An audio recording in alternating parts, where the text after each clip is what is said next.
नमस्कार दोस्तों, आप सभी का अभिनंदन है डीसी सर ब्लॉग्स में। तो आज की हम चर्चा करेंगे, भारत में एक आक्रमणकारी था, भारत आया था, जिसका नाम था तैमूर लंग। आक्रांता कह सकते हैं इसे, आक्रमणकारी कह सकते हैं और हत्यारा भी आप कह सकते हैं।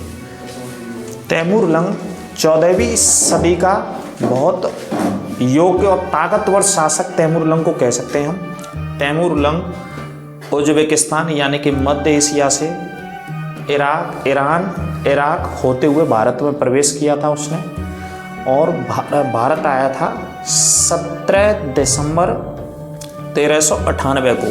तैमूर लंग ने भारत में आक्रमण किया था। इस आक्रमण में वो अपने साथ लगभग 90,000 से 1 लाख तक की सेना इकट्ठी करके लाया था।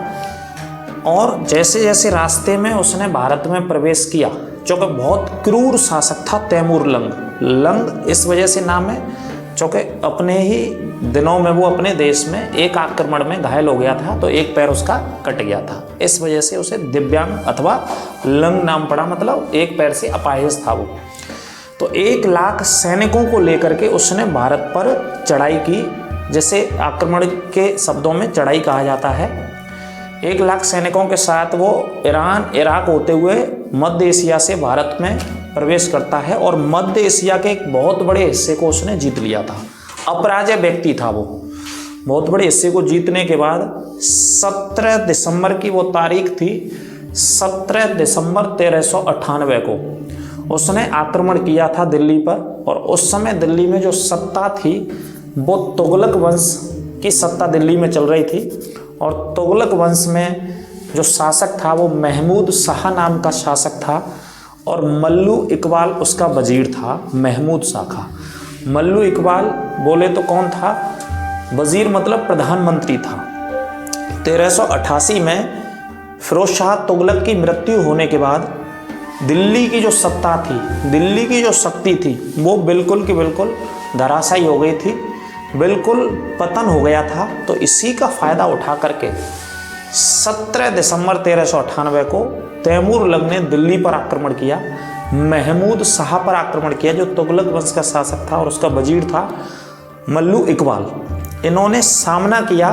40,000 की सेना थी इनके पास, 10,000 के आसपास अश्व या हाथी की सेना थी इनके पास।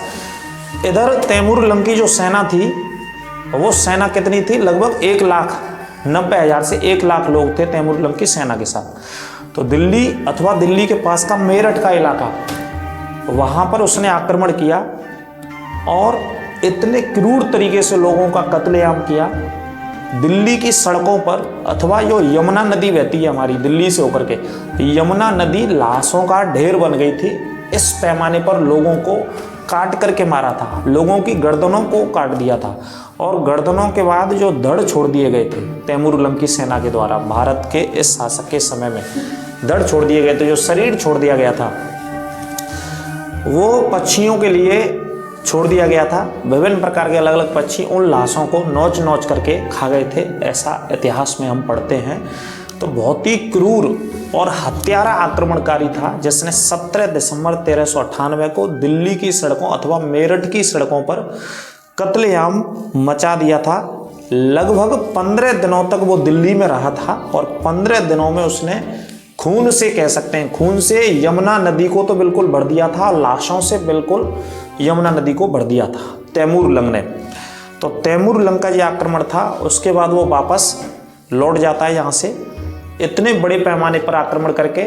और एक बात मैं ऐड कर देता हूँ, 14वीं सदी का ये बहुत ताकतवर मध्य एशिया का क्रूर शासक था तैमूर लंग।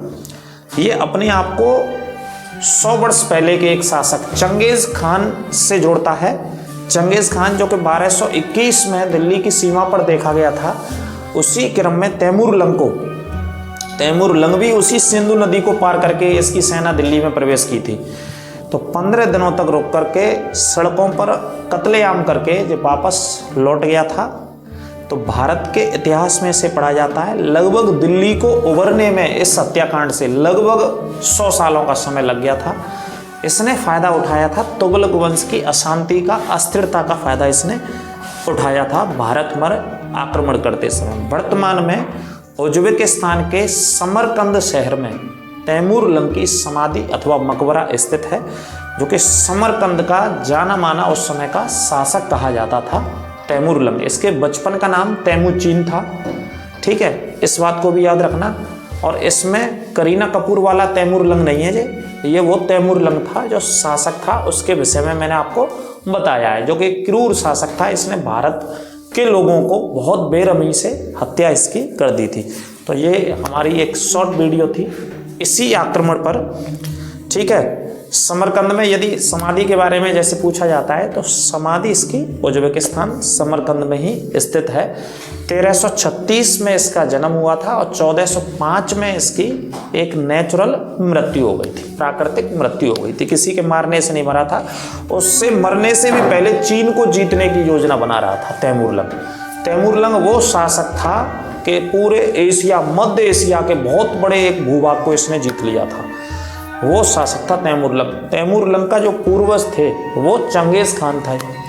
और तैमूर लंग के बाद जब बाबर भारत में आया था तो बाबर भी अपने आप को तैमूर लंग का ही वंशज माना था, बाबर ने भी अपने आप को।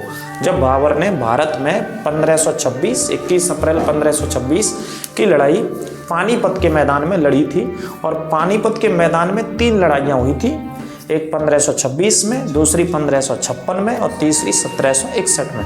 हालांकि पानीपत का लड़ाइयों से कोई लेना देना नहीं रहा, लेकिन उस समय पानीपत को कहा जाता था कि पानीपत दिल्ली का प्रवेश द्वार कहा जाता था। इस वजह से तीनों के तीनों युद्ध पानीपत के मैदान में हुए थे।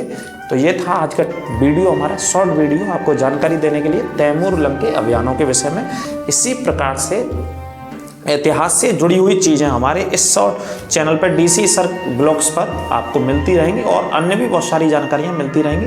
इसलिए आप हमारे साथ जुड़े रहिए, चैनल को ज़्यादा से ज़्यादा सब्सक्राइब करें, शेयर करें और अपना प्यार बनाए रखिए। मिलते हैं अगले वीडियो में, अगले ब्लॉग में। नमस्कार, राधे राधे।